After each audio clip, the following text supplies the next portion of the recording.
Mnakumbuka yule Mkenya yule askari aliyeua sema alimiminia risasi 7.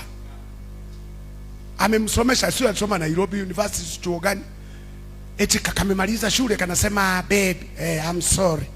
Nini? Nimempata mtu wa moyo wangu. Kwa hiyo mimi nilikuwa wa miguu yako.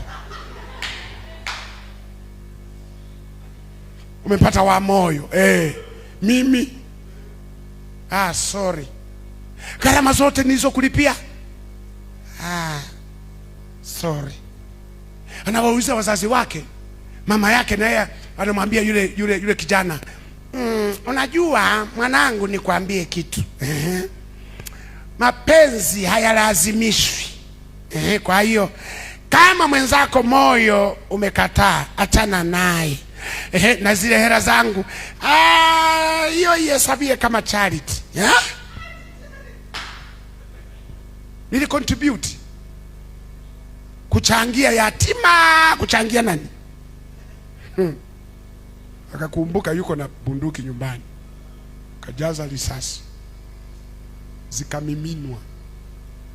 Sijajua kama mpaka leo amefungwa, sijajua kama walimnyonga. Amefungwa mpaka leo. Ndio alifanya vizuri, lakini wakati mwingine mahakimu nao wawage na ubinadamu kwa mbali. Wawe wanavaa viatu kwamba kama ungekuwa wewe hakimu ungefanyaje?